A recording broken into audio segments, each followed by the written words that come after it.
Yes. I was educated during the 39-45 war in a day school in London, and during that time the teaching program got compressed through the fact that most children were evacuated, and those who stayed in London had fewer teachers. And suddenly I found myself at the age of 13 being in the sixth form of the school, 2 years ahead of my time. I missed 2 years of education because they were condensing the condensing the curriculum through shortage of teachers. And so I had to decide at the age of 15 what normally I would have decided at the age of 17. I lost 2 years of education, and I had no idea what to do.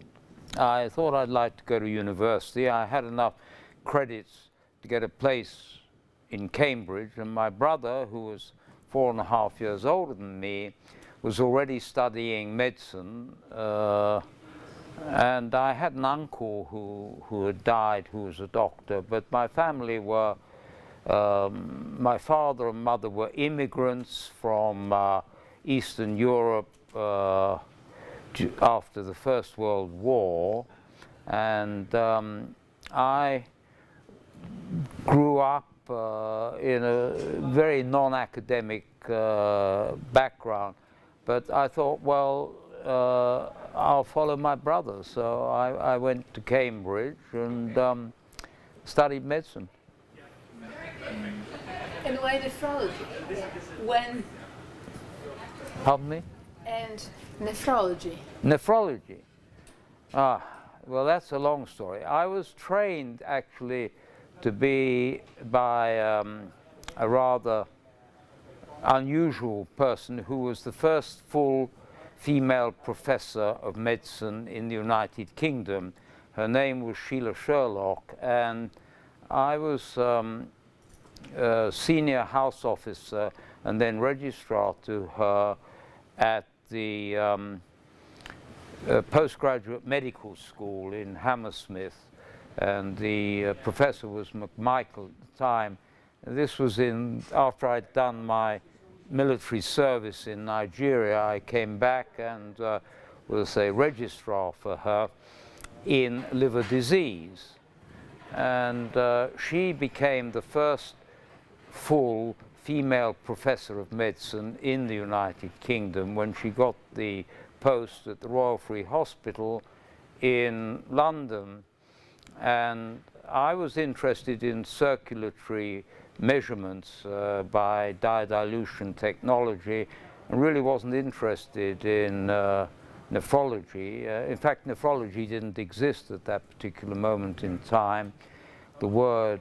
And I followed her and was interested in doing organ blood flows in different parts of the body, with no interest in clinical medicine really at all, other than what you had to do.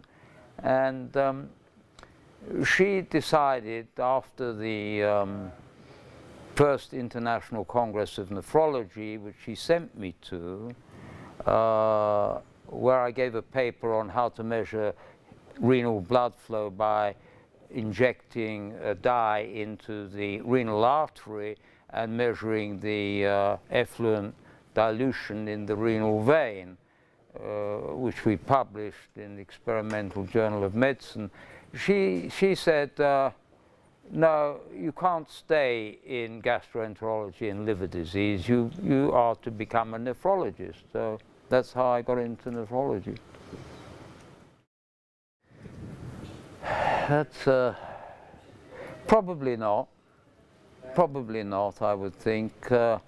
I think if I had been left alone, I would have gone back to the postgraduate medical school and ended my days doing experimental medicine on humans.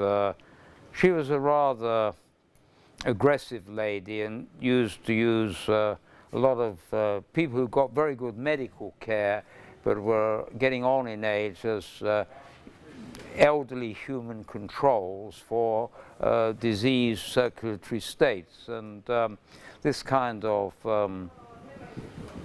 potentially unethical medicine attracted me, to be honest, and I think I'd have stayed in that rather than gone into something as clinical as nephrology. That's a very difficult question to answer that. Do you mean in medicine? Well, what struck me as being very interesting was the concept of self-treatment, that you could inspire in somebody who had a potentially fatal disease. And there are certain people who you wanted to create a sense of independence rather than dependence. And the field that I ended up in, which was not my choice, was nephrology. And I went to the first International Congress in Nephrology and became a lecturer in nephrology at the Royal Free Hospital when my professor got a full professorship there, was to motivate people in chronic disease who were very dependent because they depended upon a nurse and a doctor to provide the dialysis therapy for them, that my interest was that to make them totally independent, to be able to do this themselves, alone, in the house, living alone, without anybody in the house, overnight. And we did this in exceptional human beings. Was a German patient who was a bachelor, living alone in a small house in the north of Germany, and he dialyzed for 38 years, totally alone, overnight. Did everything. And was a remarkable individual. Now, it required a lot of brainwashing to get him to be able to do this, and I don't think you can do this in everybody with dialysis, but the dream was to make dialysis the insulin of the chronic nephritic, and of course it has gone backwards, in my opinion. It hasn't gone forwards into that at all. I mean, CAPD has kind of stepped in, and people can do this sort of, dare I say it, second-class treatment for second-class patients, but done by first-class nurses. That's how I would describe CAPD. But the dependency of the dialysis patient has become established today. The dream of it being the insulin of the chronic nephritic has disappeared. She was a remarkably almost schizophrenic lady, because as a human being she was married, she had children, she was at home. When you got through her stern, obdurate sort of professional, you found a charming housewife who actually looked after 2 children and had a husband who was the boss. But at work she was almost schizophrenic. This was a different woman.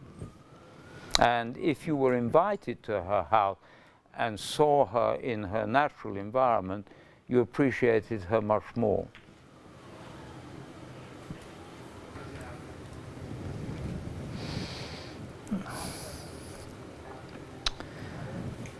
Well, my problem is that I'm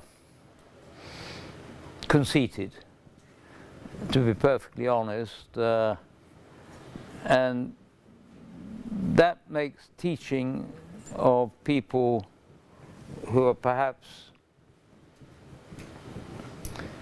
not quick on the uptake, shall we say, or a bit more stupid than others. I don't have the patience for that type of person, to be perfectly honest, so I'm not a very good teacher.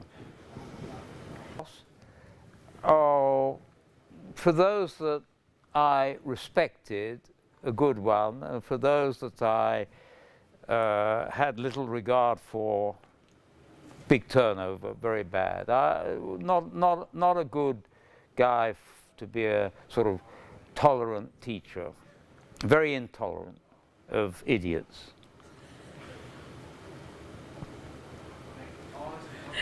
Well, it depends, really. I think that's a very difficult question to answer. I certainly, in my sort of old age now, realize that I could have done much more creative work and where I'm more tolerant, and I made many mistakes and ended up ruining my academic career in England because of it, you know. I mean, if you are insulting to your chief, like I was to my professor, first female full professor of medicine in the United Kingdom, you don't have a future in the United Kingdom. And when my time as a lecturer of 5 years at the hospital finished, I was the only applicant for a proper post of full consultant, and no suitable person applied for the job. So I guess that I didn't fit into the English academic system. I was always perhaps too arrogant or too intolerant, but whatever. So I left the health service and decided to take the health service on and opened a private dialysis clinic where you could buy your life in socialist Britain under the draconian rules of Mr. Wilson. This was not very well tolerated by the government, but and in the end it was quite interesting actually, because we would teach the patients how to go out and appeal for money to fund themselves in socialist Britain with a full national health service, how to get money to get dialysis, which the health service was not providing. It was didn't go down too well with the Ministry of Health, but it was nice, it was satisfactory, and we did succeed in that. And then you know, you get bored with doing this after a time. Dialysis is really quite a boring, repetitive subject, and so I wanted to get out of it. So I did a deal with the health service. They said, okay, we'll put the patients back in the home and we'll close down. And we didn't take an English patient after that. We just took them from all over the world instead, you see, and put patients as far east as Ceylon into Africa, and colonized a lot of Germany. Put about 40 patients in the home in Germany. And the insurance companies, and in Sweden and Norway, were paying. So this was quite a profitable time of dialysis, but in the end it got very boring. And I wanted to go back into academic medicine, and so I decided to get out of this center, which was a private center, and apply for a job in the health service. And I applied for about 3 or 4 jobs. We're now in about the early 70s, and no way, Jose. So I realized that if I wanted to go on practicing academic medicine, I better get out of England. And so I got a visiting professorship in Montpellier and came to France, and that's why I stayed there ever since, until I retired. Uh-huh. Okay. Yes.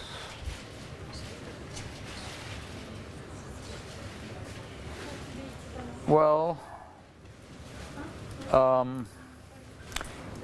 you'll have to join this in somewhere for logic. It was very fashionable in academic medicine in the United Kingdom to have a BTA, which was Been to America.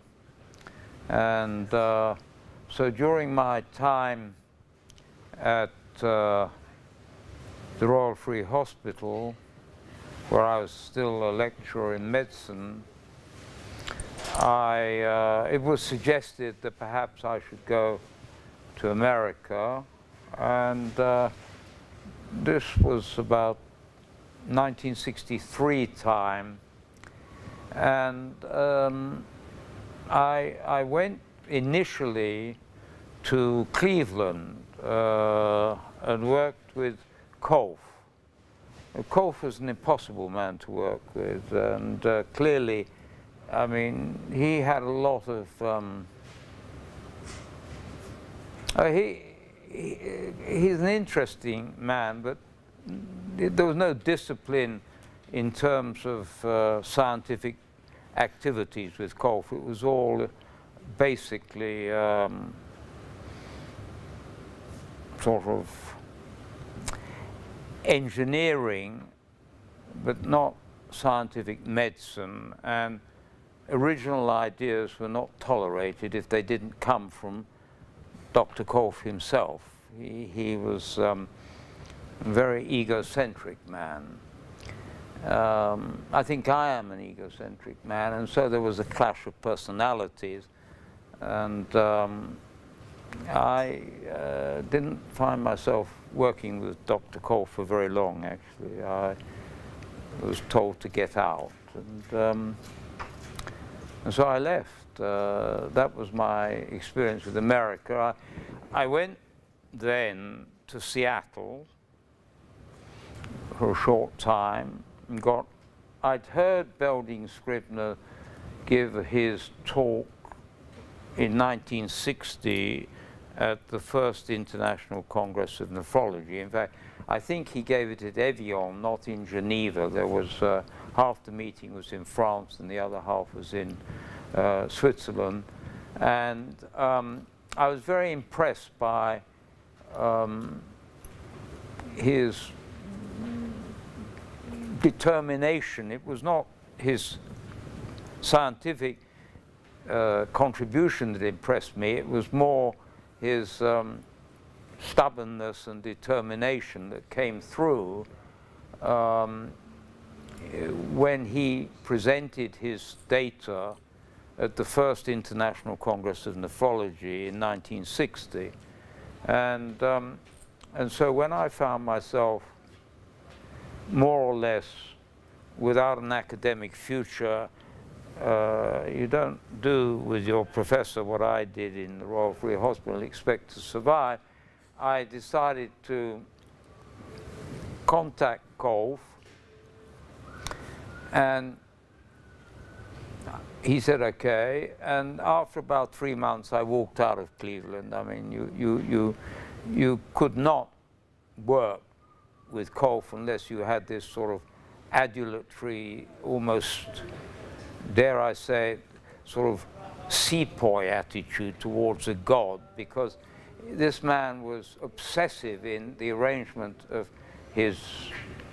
everything in his room, and if somebody had been in the room and moved a pencil or smoked a cigarette, there was all hell let loose until it was discovered, and then he would tell you that you were not allowed to do this in his area of the establishment.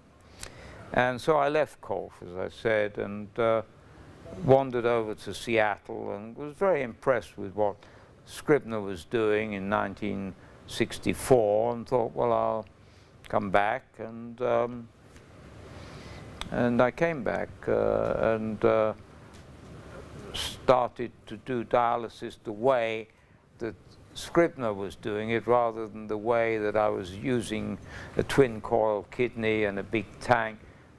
We went over to the Kiel dialyzers, and they were difficult to get, very expensive. You had to get an import license at the time. This was socialist Britain. They didn't like you spending their money on bits of plastic. But we found a gentleman whose wife needed dialysis, and he could machine these polypropylene boards, and he made our Kiel dialyzers for us. And so we got involved at that time with the industrial processing as well as with the actual clinical implementation. And this was rather important because at this time there was clearly a big division between what was commercially available, largely through two companies, one of which was Travenol, who had a rotating, a drum rather, and the company in France that was making a rotating dialyzer from the Necker. And the Kiel dialyzer, which came from Norway originally, was not a success in Scandinavia or northern Germany at all, but it was a success because of the modifications in the design made by an engineer in the Department of Engineering in Seattle that Scribner was using, and this really made everything much easier. The Kiel dialyzer at that time became a low resistance dialyzer. You didn't need a blood pump, and this permitted us to go on to overnight dialysis with very little monitoring. The monitoring we had was just in those days you had a pressure monitor which was always designed to work with a blood pump. So it was only interested if the pressure went up, it cut the blood pump. And so I got an engineer to put a low on it because we were interested in passive flow dialysis, where if the blood pressure dropped due to hypotension, you would get a drop in the flow and you wanted an alarm. So we introduced a new monitor, which was a high-low pressure monitor, which I think we were the first to design, actually. It got made by a company that was not involved in dialysis at all. But I think it's a standard on all the dialysis machines today, a high-low pressure monitor. So that was creative a little bit. And the passive flow system with the dialyzer, low volume, enabled us to go into unattended overnight dialysis, which the Americans weren't doing. I think we were the first people to, either in the hospital didn't know, or at home, somebody totally alone in the house dialyzing overnight. And this was quite successful. In fact, there was a German guy from North Germany who did this for 38 years.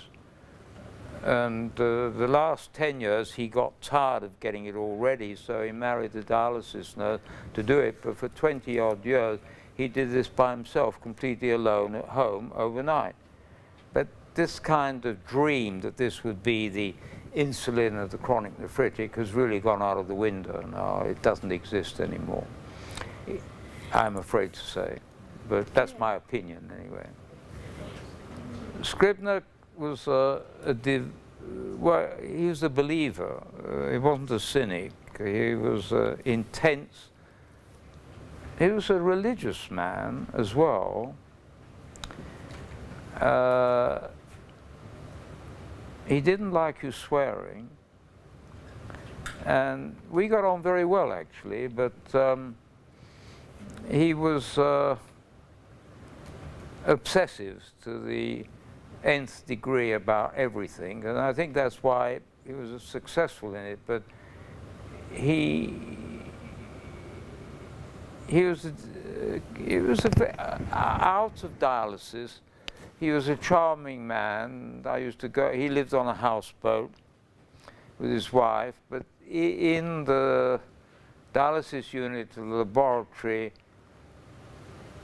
he was far too serious, in my opinion.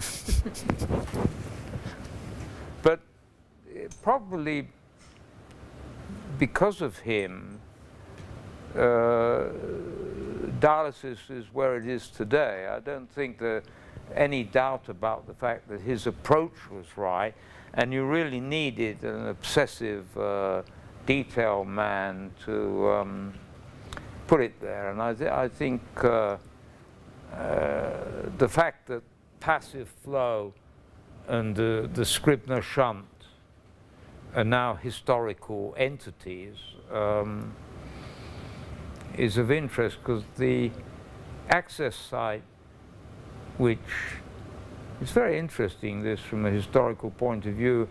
As I told you, I was interested in catheters, and so when we started dialysis, we had no money, and buying a Scribner shunt cost a fortune. So we had this technology of puncturing arteries and veins to do blood flows across dilution technology that I told you. So it was a piece of cake to go into puncturing arteries and veins for dialysis.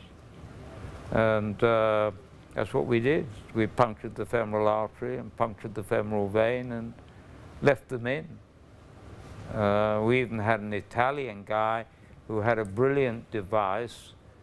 It was a capillary tubing with asbestos fiber in it, which you could attach to the catheter and blow it up, because it was silicone rubber tubing, and you put a cork in, and this would perfuse the catheter between dialyses without a pump, simply by the pressure, and would be sterile as it was going through an asbestos filter. It was an Italian invention which we adopted for home dialysis, and had the patients walking around with a little sort of suspender belt and a bag which held these in their strapped to the thigh, so they maintained the patency of the and you could do this, open yourself with a clamp, and so you could do single-handed dialysis, dialysis single-handed by using both hands to hook yourself up.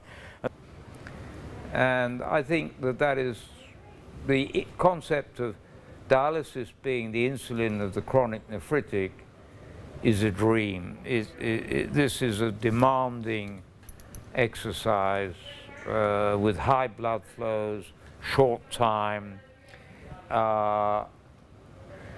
It's a service industry now. You walk in, get your dialysis, and walk out again. So in that sense, it probably cannot be the insulin of the chronic nephritic, but it provides people with maintenance of life of a reasonable quality at a horrendous cost, which governments pay for, because it's now obligato. You know, you can't let your chronic nephritics die any longer. You have to pay for them, and it's very expensive. Home dialysis has gone. I doubt even the Queen would do it in Buckingham Palace now. Why ruin your home when you can get it done for you with the whole concept is out of the window now. It's all dependent. Well, as I say, I was having I had a goddess called Sheila Sherlock, who I worked for at the Hammersmith Hospital as a postgraduate medical school, and then I was sent to the punishment station of the British Army. Nobody volunteered to go to 10 miles inland from Lagos in a below sea level, 100% humidity village called Yaba, where there was a military hospital. You didn't volunteer. You had to have done something wrong. And I was one of the last intake of higher qualified doctors that the army got. So I should have been in London for a posting, but unfortunately I and the army didn't get on. And so, faute de mieux, I was, you know, they used to have stupid rules, and we were in a very elegant Royal Army Medical Corps mess with Colonel Blimps, who were professional doctors in the Royal Army Medical Corps, and it was a beautiful old house with an overlooking the Thames, and you had a key because the mess door was locked at 10 o'clock. But we were National Service medical officers, didn't get a key, you see. And so we had to be in by 10 o'clock. And dare I say it, we were all members of the FTA. Can I say what the FTA stands for? It was called Fuck the Army, you see.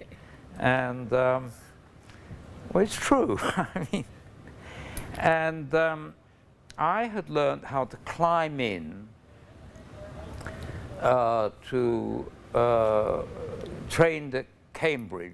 The door was always shut at 10 o'clock. You had to learn how to climb over the spikes to get in through the kitchen door if you wanted to get into your college. That was traditional. So I knew that the door would be locked. I went back to my old hospital, Middlesex, and was moderately intoxicated. And the Royal Army Medical Corps mess was adjacent to a sort of training ground, which was a big parade area where you learned how to march and so on. And it had railings all round it, and a guard room. And the guard room wouldn't let you in after 10 o'clock, it was shut. So I thought, well, I've done this at Cambridge many times. I climbed over the railing and slipped. So that I still have the scars here. The spike went through my thigh. Well, that was all right. I pulled off my thigh, went back to where I should have gone in with, and I was not aware of the fact that I was bleeding.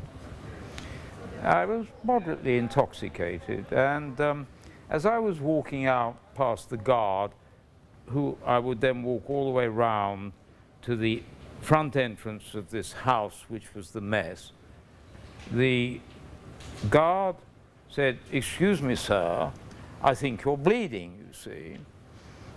And I was bleeding from this penetrating wound, but I've still got the scars here. And you know, I looked at the blood, keeled over, and fainted. So I became the first casualty since the war, and this was in late 1960s. And they hadn't had a casualty at the military hospital, which was opposite the mess, since the war.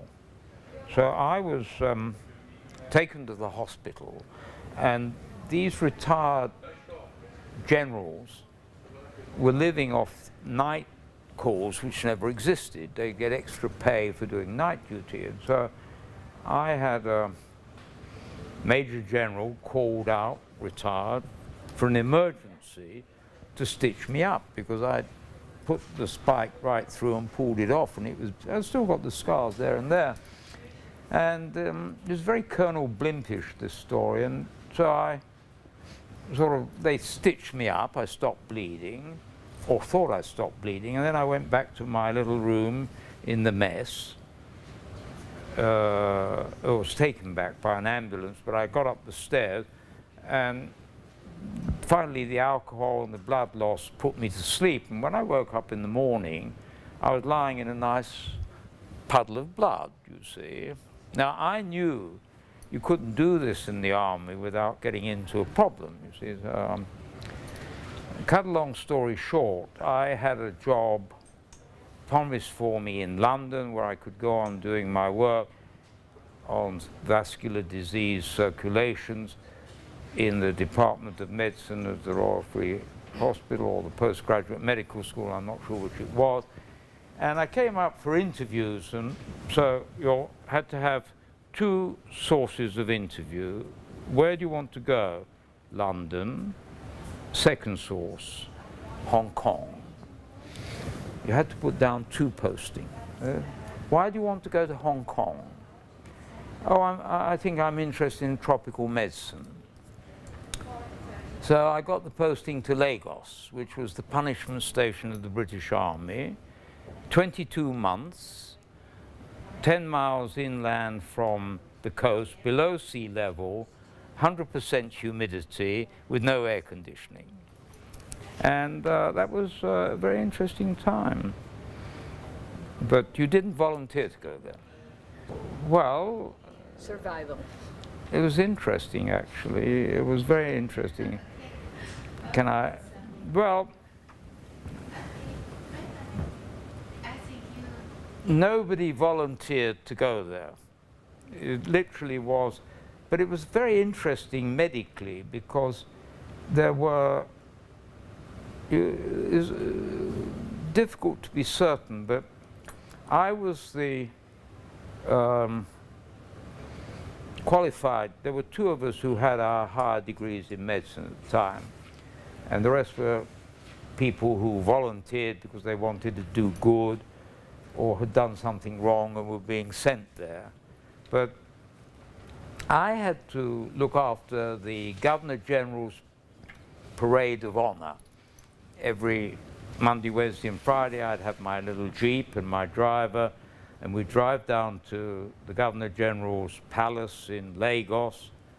We were about 10 miles inland below sea level, and Lagos is on a lagoon, and inspect these African soldiers who were part of the Royal West Africa Frontier Force, who later became the Nigerian military forces. And these guys were sort of, well, always in my belly do bite me sour, you see, and they wanted a day off to go home or something. It was a very dubious type of sick parade. So usually you just gave them something to empty their stomachs violently and they didn't come back. But occasionally there were people coming in who were really ill and nobody knew why, and usually they had associated this with some kind of spell that had been put on them. Now, I was also the medical officer in charge of the medical ward at the military hospital. That was my main job, because I had my membership and was already a qualified physician. And these people just died, wasted away and died. And I'm absolutely sure, and there's some proof that these people were the first cases of AIDS, actually, that we saw. There was a lot of work there in tropical medicine, published a bit on sickle cell anemia and malaria, but everybody had malaria. It wasn't very interesting. But these cases of soldiers who were convinced that somebody had put a spell on them, the witch doctor in the village, and they would be there and you went through everything they got and they just wasted away and died. And this was in 1957. So it was quite interesting. I think now the origin of the AIDS virus is located somewhere in that area of West Africa, and I'm pretty certain that we saw cases which we didn't realize were AIDS at the time. So that was interesting, and sickle cell anemia was interesting to study. And so it wasn't a totally wasted period of time, but 22 months in West Africa without air conditioning was interesting in many ways. It brought out all kinds of crazy reactions in people. It's not a healthy climate to live in. 2 minutes. I found myself in a difficult situation with conflict with my professor for various reasons, in that we were getting more grant money and research money for what I was doing than she was doing, and this caused some disruption. And it was suggested to me that I left the field of hepatology and cardiovascular circulations that I was working in, and became interested in a new subject which was called nephrology.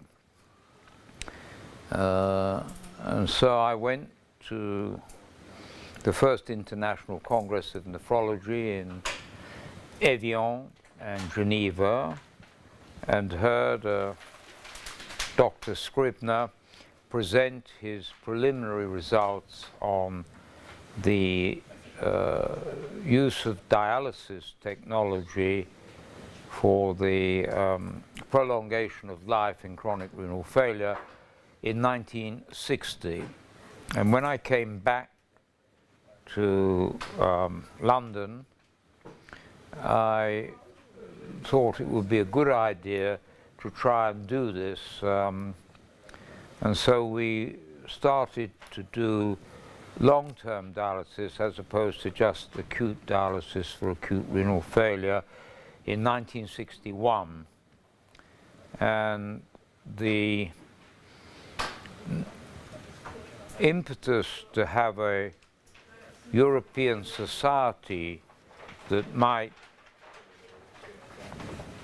amplify this work elsewhere in Europe came as a consequence of a meeting I had with a Dr. Drucker, who was interested in setting up an organization for some form of interaction between the few people in Europe who were interested in dialysis at this time for chronic purposes. And so we put together, after a meeting I held in London in 1963, a society that we thought we would call the West European Dialysis Association.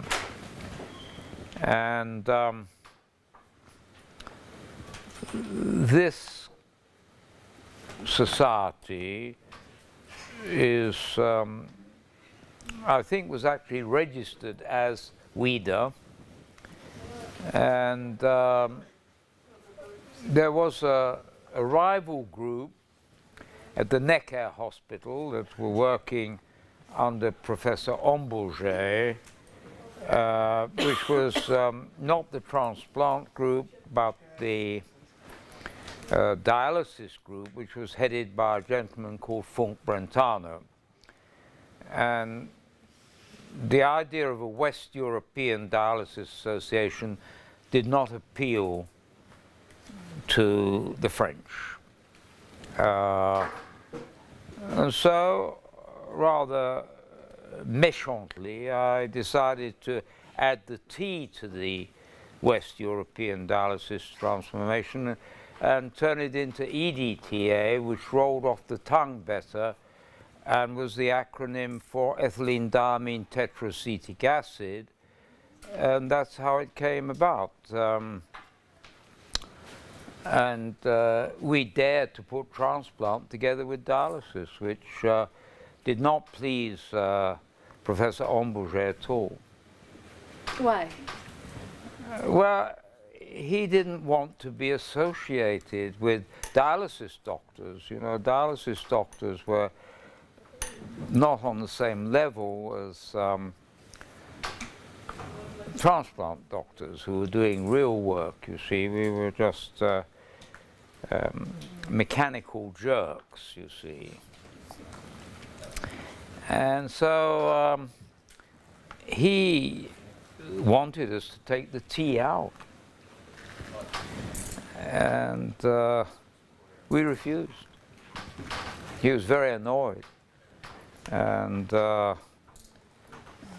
one was no longer invited to the Necker Hospital for their meetings.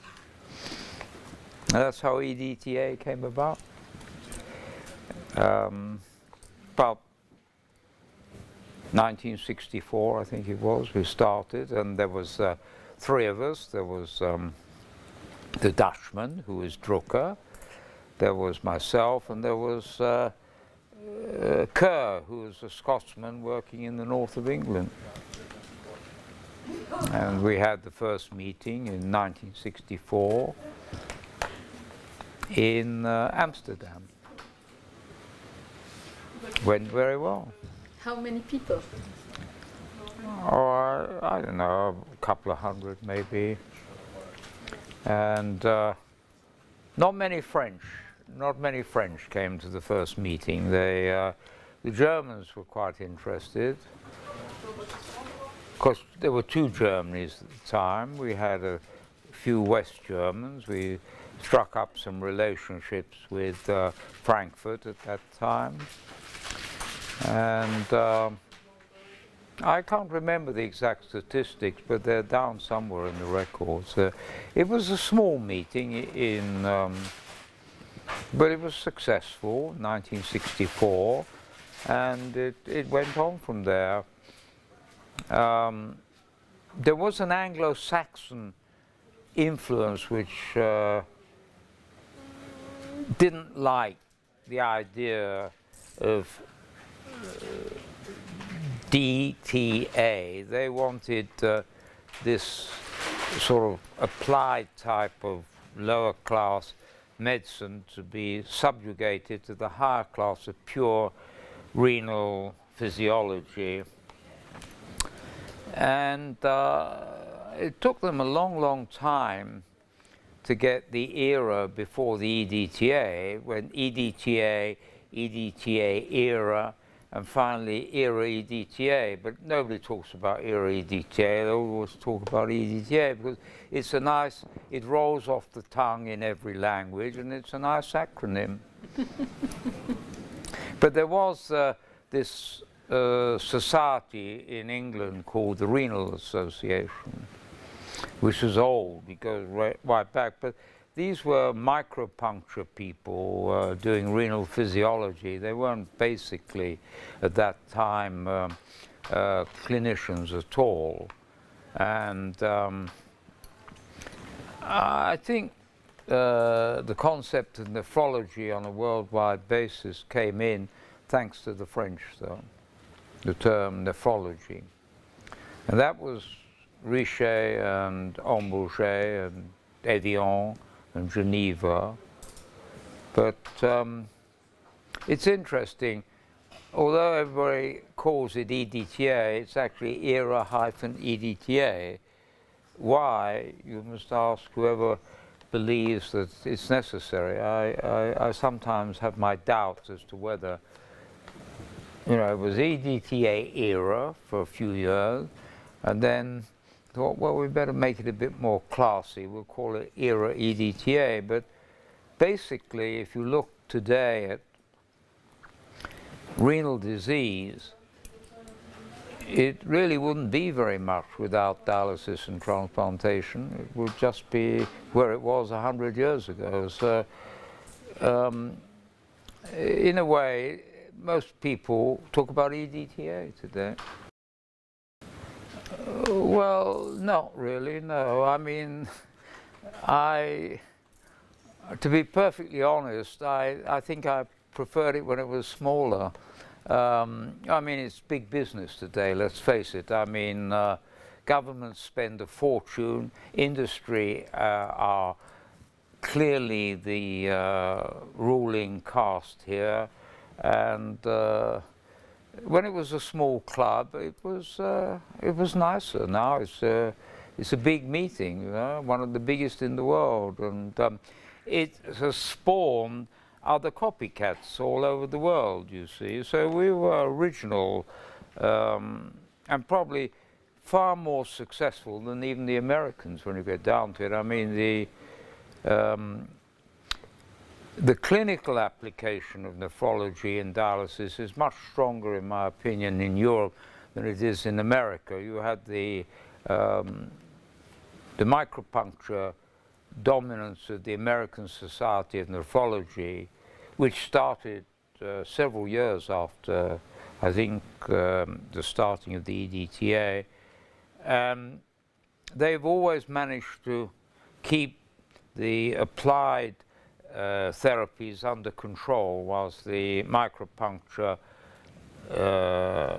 people dominated the pure science of it in a rather snobby sort of way. But it's changing as well, I think. The money isn't in the experimental work. We're certainly becoming an independent specialty in its own right. It's no longer, I think, anywhere in the world attached to cardiology or hypertension independently. I think it is a recognized and successful specialty that attracts different people for different reasons, between the people who go into it purely from the academic and experimental point of view to the people who go into it to make money. And I think it's one of the, compared to cardiology or gastroenterology or the more classical, it's a relatively young field, nephrology, and I think it's does very well now in terms of its achievements, and has an ever-increasing number of trained doctors who are nephrologists, and I think this is a great success. It took a long time, considering that the kidney been around as long as the heart and the liver and the gut and the brain, but I think it must be one of the youngest specialties that have been so successful, and it's clearly growing in numbers of adherents. This meeting is getting bigger and bigger. The American Society of Nephrology meeting has changed its focus from being pure micropuncture experimental to the more clinical applications, because that's where the money is.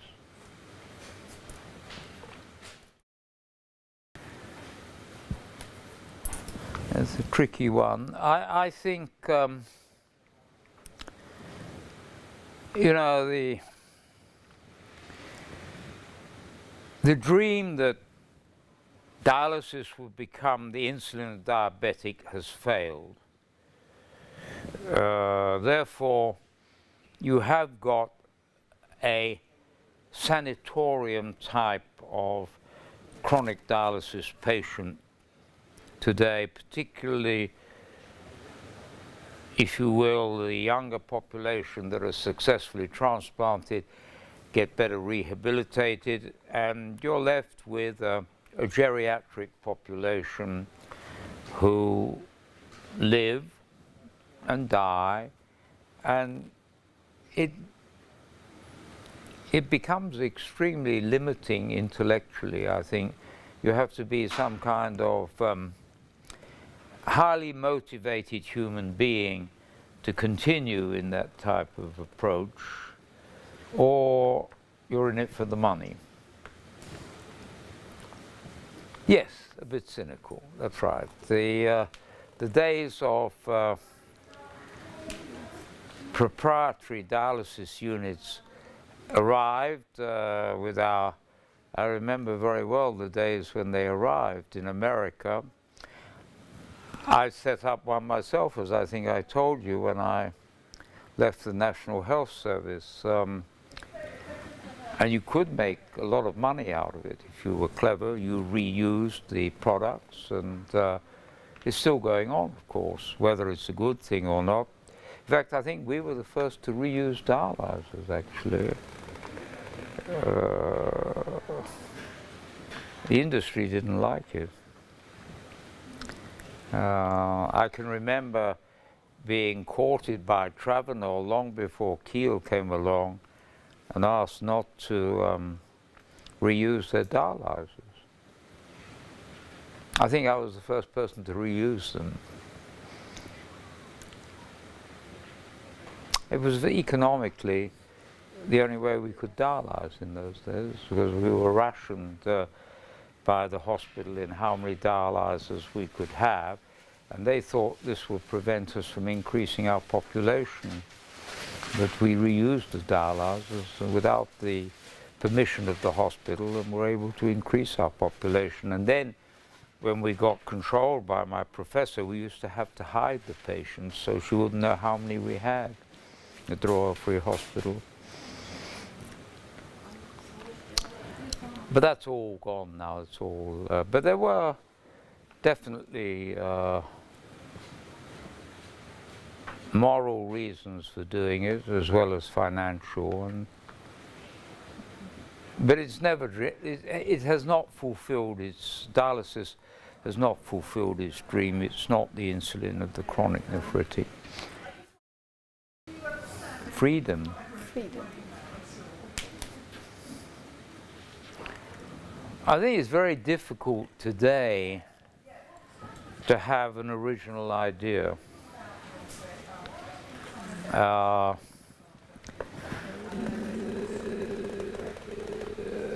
think instant access to knowledge through the internet has changed the way people think, changed the way they do research. And if you're clever at using search engines and can find odd papers that are published by obscure individuals and know how to exploit a good idea, you can have an original idea that isn't really original and get away with it for a long time. And I suspect that a lot of research is done that way today. I think that it's difficult to be original today, have original thought. And it's also true that people who are involved in dialysis as a full-time medical occupation are really the successors of the chronic TB doctors. That's what they are. And this is not intellectually satisfying, but it can be very rewarding financially. What do I like besides medicine? Oh, these days I don't like medicine at all. What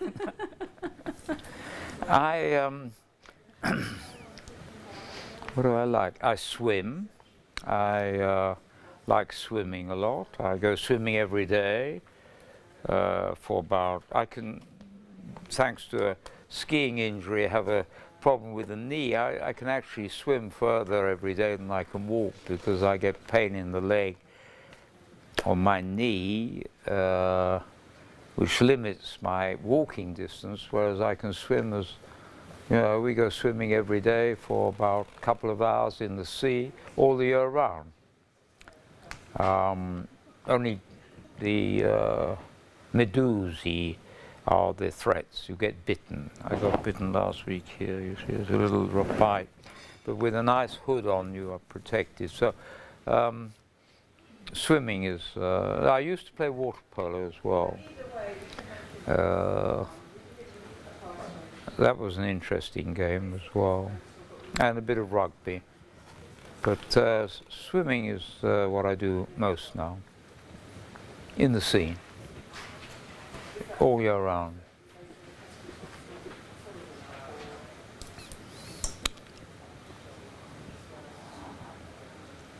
I think I'm the wandering Jew. Seriously.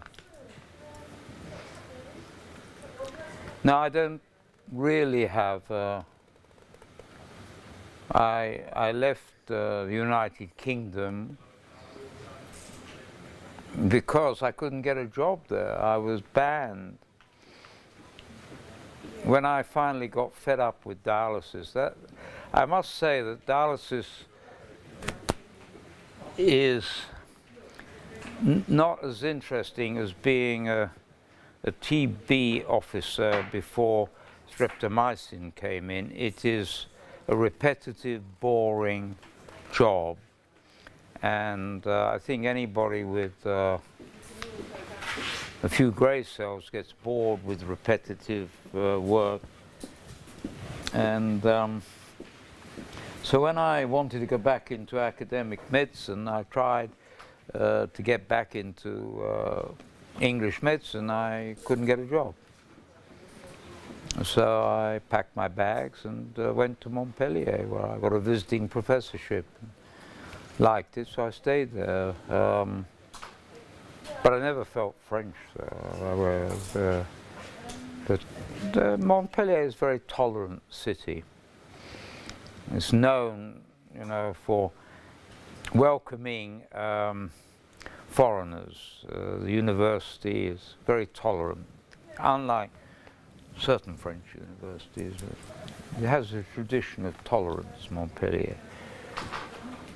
The medical school is one of the oldest in Europe, you know, in Montpellier. And I went from Montpellier as a visiting professor to work for the rest of my academic career in Nîmes. Well, it's nice to be able to travel around without a passport.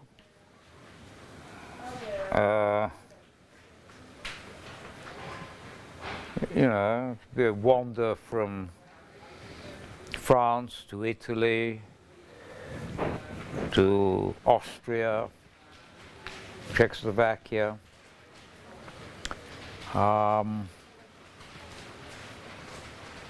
But they're all different. It's a union, but it's not. I think the cultures are all different.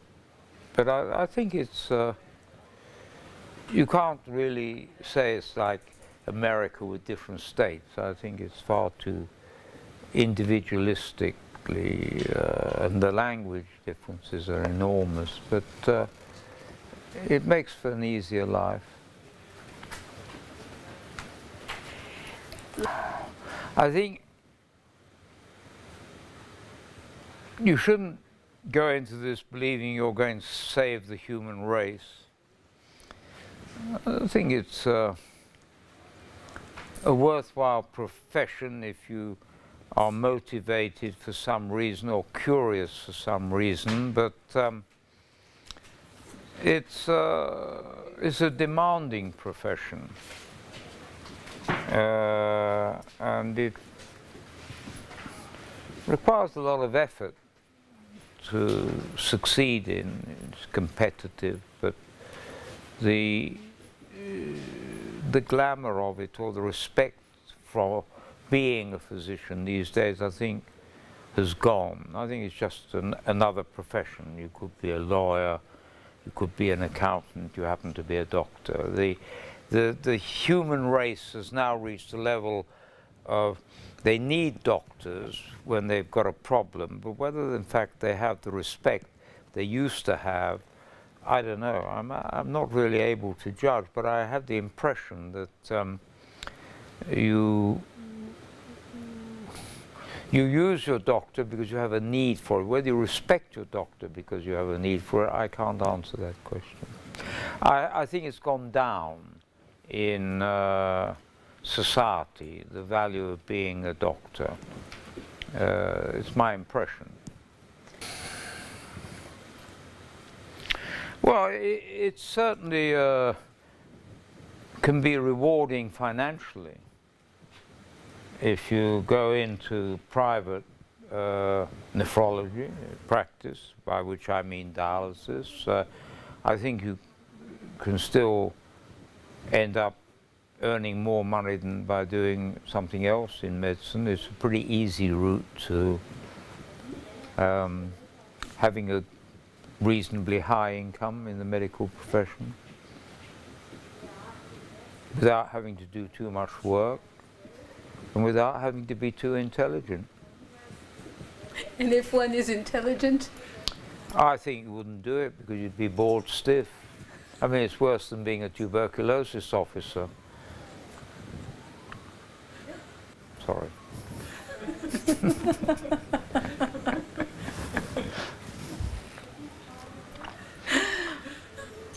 You better cut that bit out. Maybe we should. And do you think that art has a role in medicine? Art. Well, I like to believe that it does. I think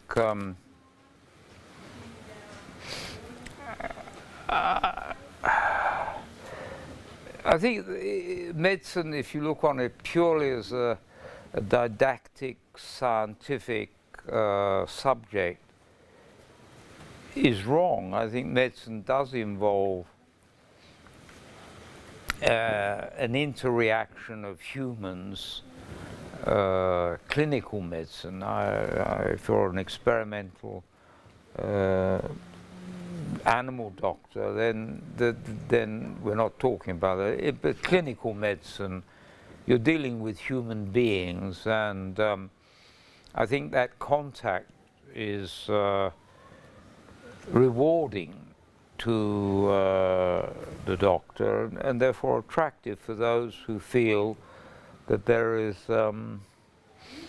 something a bit more in their work than just, you know, doing a lab job and a bench job.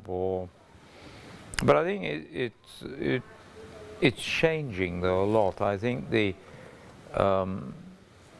legal demands, the pressures, the costs are taking away from the individual doctor a lot of his time for personal contacts, which he would establish with a limited number of patients in chronic disease, therapies, whatever they are, whether it's tuberculosis or chronic dialysis. I don't know, it's very difficult to answer that question.